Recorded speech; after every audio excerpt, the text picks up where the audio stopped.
Hello and welcome to today's video. This time we'll be taking a look through my collection of Philip K. Dick. So sit back, relax, and let's get to it.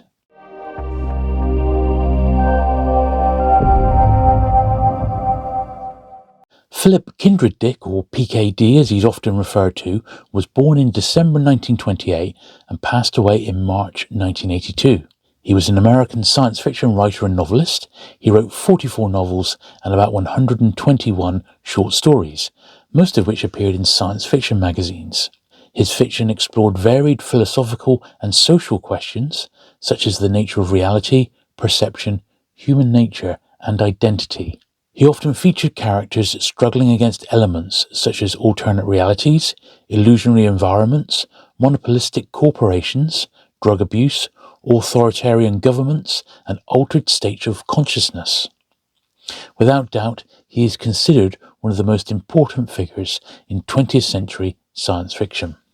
Okay then, so I've pulled out my Philip K. Dick collection and I've got approximately 30 books for us to have a look at today. I've by no means got them all. I haven't even got full runs by different publishers, but whenever I see Philip K. Dick, I just can't help but pick him up, even if it's a book I've already got, perhaps with a different jacket. And, well, we're starting off with these two here today, which are a couple of ace doubles. And I've tried to sort the books into roughly chronological order, so they'll flip between the American and British editions, but roughly these are in publication order.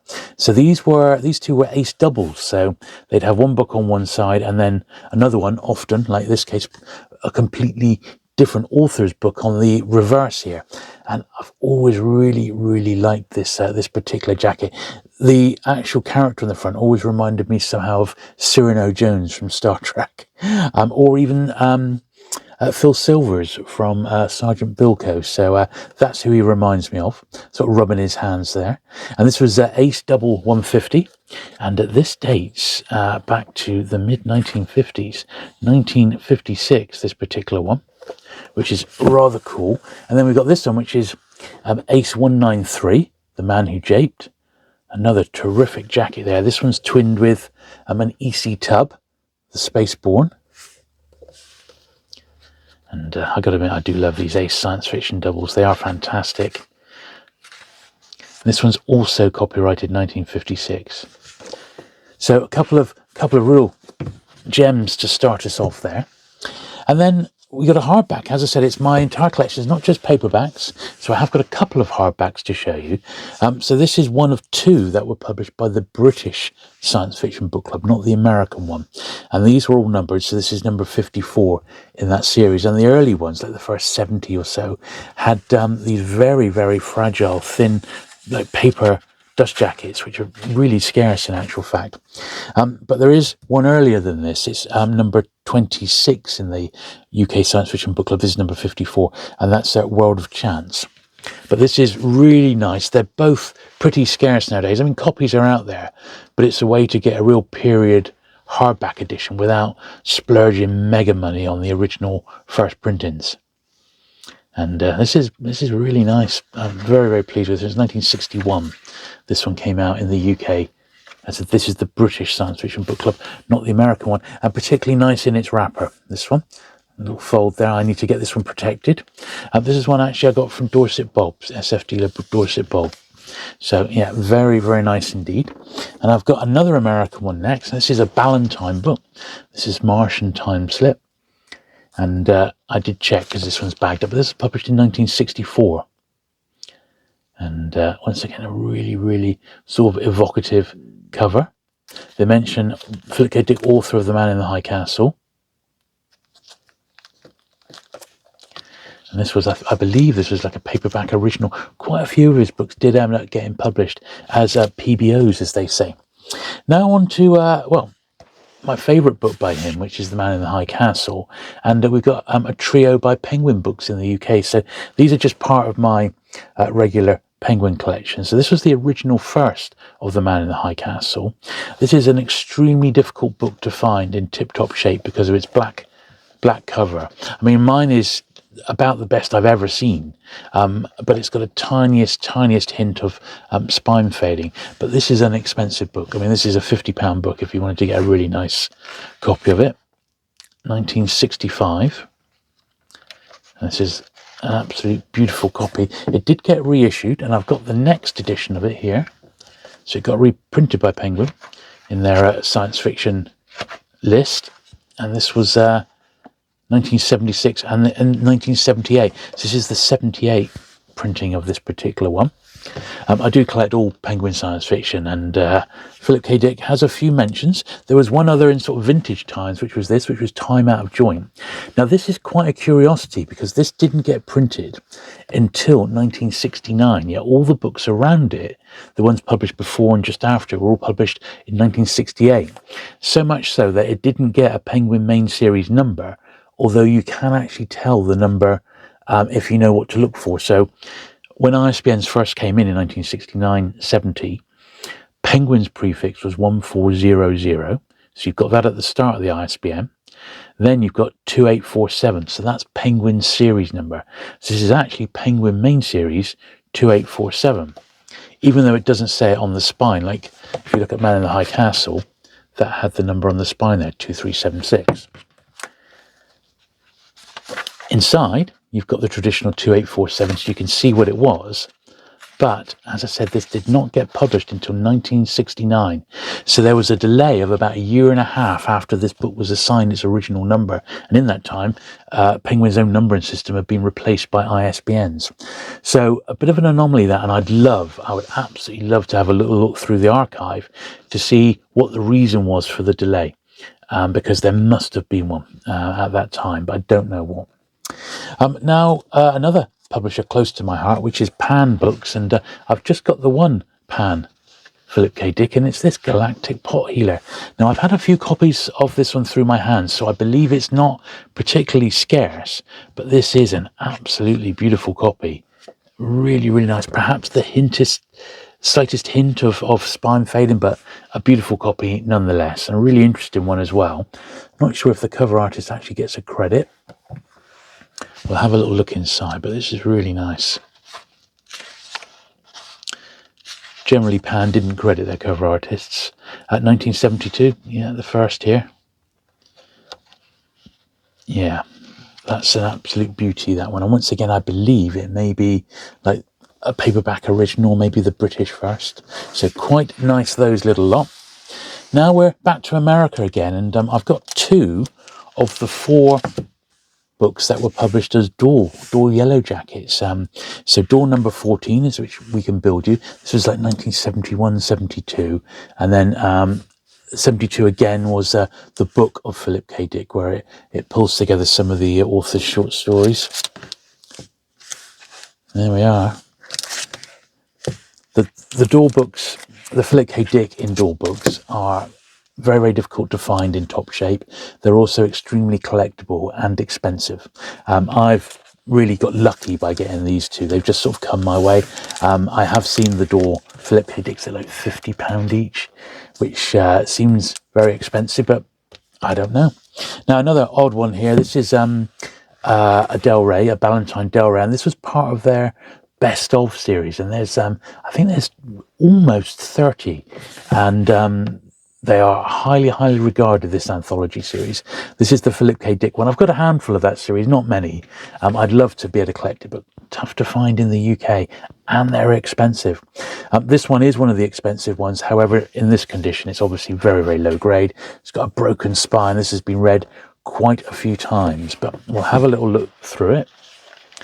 I said this was 1977. This is the first printing, March 77, and this is what we had in there. So you get an introduction to the stories by John Brunner, and then this is the little list of what you got there. You got over 400 pages. I recommend the channel Vintage SF. Richard over in Canada has been taking one of these books and usually has a couple of guests on, and they discuss what they think of these anthologies, and on the whole, very, very highly thought of. So I recommend checking that channel out and also having a look at those particular videos because they are fascinating. Now I've got another couple of beaten up American editions now. So this is a much later Ace book. This is Dr. Blood Money. And as you can see, it is falling to bits, but this was one that when I came across it, I knew I didn't have it, so I wasn't going to leave it behind. And I just picked him up anyway. So let's have a look at the printing on this one. So it's an ace from it's copyrighted 1965. To me, it actually seems a little bit later than that, but hard to tell. And we got this one here, which once again, I believe this is possibly the paperback first of it. I think it might be with this jacket. This is Signet in America. And this is my only copy of this particular book, which became, of course, Blade Runner. These were imported into the UK. And in fact, I don't know if you can see it there, but there's a very faint 75p sticker on there. So this exact edition was imported. So I got mine in the UK and first printed there March 1969. So pretty certain this was the first paperback of this particular one. And then back to the UK again, where we got this one from Sphere. Now this is the only Sphere one I've got here. Counterclock World. Quite the anomaly, this one. It's in pretty nice nick. It's got an unbroken spine, a little bit of wear, but once again with this all black cover, that's going to make it quite a tough one to get your hands on. A cover photograph of David Davies, it says on the back. If we have a look at this one, and we eventually get to it, this was first published 1968 in Great Britain by Spear Books. So there we are. So once again, it would appear as if this is actually another paperback original, at least in the UK. So quite the unusual one, that. And we got this other slight anomaly, which is a British edition again. And this is The Unteleported Man by Muthen. So, and I see they also did Dr. Futurity. So they really are. He was published across a real variety of publishers in Britain and America, really. But when does this one date? Well, this is 1970. So it's first published by Sidgwick and Jackson in a Philip K. Dick omnibus, and the Muthen paperback edition 1976. So that's when this one dates from, and that's got that really great jacket on the front, but I don't know who that's by. It doesn't actually say. So now we'll have a look through the Panther and Granada ones, and I've got to admit, these are some of my favourite editions. You may have seen the recent video I did on J.G. Ballard in Vintage Penguin and Panther, and these were a lot of these Panther editions were published around the same time in the 1970s, and I think they're fantastic. These are definitely harder to pick up, in my opinion, than the Ballards, and I've not got quite as many. And a lot of mine are in reprint form, so I'm not even sure if these were the first covers. But this one here is front cover illustration by Ian Robertson. And this copy of Ubik here was actually first published in 73. This is the reprint from 78, so it might even have a different cover in the original edition. This one's a Panther again. Now wait for last year. Chris Foss, yeah, almost. You just can't. No, you just know it's a Chris Foss, unmistakable. First published 75, so this is actually the first paperback of this particular one. And I remember selling this exact book in this cover, even with the same lettering. You know, sort of in the late 80s, early 90s. It didn't get changed for a long time. The same for this one, really. Now I've actually got two copies of this. This one's the first printing. But it's got some loose pages, so I've just kept it because it's the first from 1975. But here's a better copy that I can actually read. Peter Jones did the cover, and this one's actually much glossier than the first printing that I've got. But I said this was the reprint from 1978, and they did actually keep the original jacket for Zap Gun, the Zap Gun. Pretty cool. I think this is probably my favourite of all the Panther Philip K. Dick jackets. Our friends from Frolix 8. Look at that. Jim Burns. Yeah. How incredible is that one? That really is quite something, isn't it? I mean, I've got no idea what these go for, but I suspect that these are quite collectible. This may not be a first. Let's have a little look. This one actually is 1976. So that's actually quite a nice copy of that particular one. Very nice. Another real great one. In fact, I can remember this at the time and thinking, oh God, this just looks so cool. Flow my tears, the policeman said. Absolutely awesome. Really, really nice. Now, interestingly, it doesn't give a cover artist there. So I wonder if they mention a cover artist inside. Nothing there. That seems a shame, doesn't it? This is 76 reprinted 1979. So this is also a reprint. I'm sure it's the original jacket. But sadly, whoever drew that is not going to get the fame that they deserve, because it doesn't actually give them a credit. I guess they must have been a bit cheesed off about that. Now we got another one here. This is a Triad Panther, the 3 Stigmata of Palmer Aldrich. Also very cool. What a great jacket again. Peter Gudjas. Gudjas. Let's see, I think that's how we pronounce his name. And this one is a first from 1978. A Triad Panther. Pretty nice copy of that one, actually. Yeah, that's pretty cool. Got a few more. So we've got 3 more of these Panther ones to get through. This is a Panther Granada now. A Scanner Darkly. Not quite as nice as the earlier ones. This is 1978. This one is a first printing of that one. This is just a Grafton, Handful of Darkness. Of course, by now, Blade Runner had been released and was a massive hit.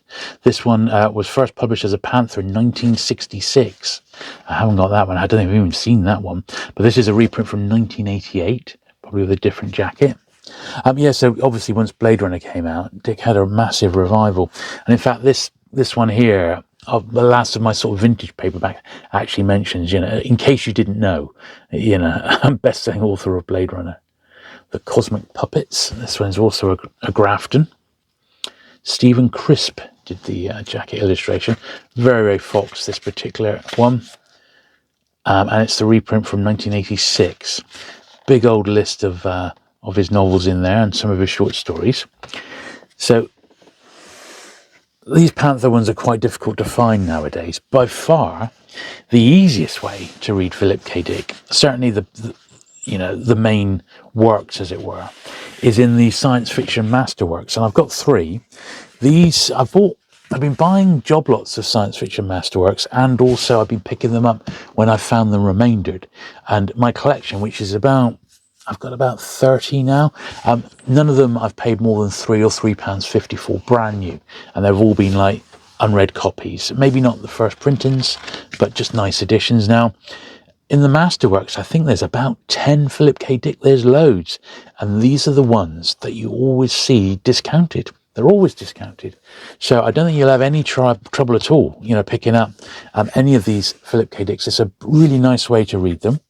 So I said I've got 3. So I've got Ubik, The Penultimate Truth, and Time Out of Joint. And they are really, really nice jackets. And I'm a real fan of the SF Masterworks from Glance. I really am. I think I prefer the black, the black editions, the original ones. But if I can't get those, then I would be happy to pick up these ones. The ones I really detest are the very latest ones, which are virtually typographical, and they are absolutely awful. They can stick those. Right, last book I've got, and this is one that was sent to me by one of my channel viewers a few years back. So thank you, Trish. And Trish sent me this one. He said, "Oh, Jules, you might enjoy this one. I know you like Philip K. Dick." And it's a biography of the great man. And he got to interview Philip K. Dick's widow and other people who got to know him. And I mean, it's not the most comprehensive look at his work you're ever going to find, because it's not. But at the same time, it's great. It may be all you actually need. There's loads of reference here. You can see at the back. He references, there's a lot of books on Philip K. Dick, but this is the one that I've got, as sort of a bookend to this video, is this little look at him. And it's not bad at all. Honestly, it really isn't. Some good little interviews there. Some nice photos and that of the guy. That Robert Crumb bit there. That was, insane. That was like just a dummy of Philip K. Dick. Basically, Dick is an android, but wearing his original clothes, if you can believe it. That was supplied by his widow, and then being interviewed. Absolutely nuts. There is, of course, the famous Rutger Hauer from Blade Runner. There he is at Worldcon in 1972. I mean, he did see some success in his life, but perhaps not to the level that he perhaps had once sort of the Blade Runner effect had gone on and on and on, and his books became almost like cultish. He's definitely one of the most collectible authors in the world of science fiction, and perhaps in, you know, book collecting in general. He's up there, isn't he? Which is why whenever I see a Philip K. Dick in paperback form, if it's an edition that I haven't got, it's not included in what I've got here, I tend to pick it up. So yeah, particularly if it's good value. So yeah, a highly collectible author. I would be interested to know, because it's been a long time since I've read him. I read him when I was sort of in my teens and early 20s. It's been quite a while since I've read any Philip K. Dick, apart from The Man in the High Castle, which I did visit a few years back. But I'd be interested to know what your particular favourites are. Do pop a comment down below, and yeah, let's open the conversation. Anyway, thanks for watching today. Hope you enjoyed that little tour through my vintage Philip K. Dick collection. If you've enjoyed this video, do please give it that thumbs up. Do please hit the subscribe button if you've not already for regular vintage paperback and book content, and I'll look forward to seeing you again very soon. Bye.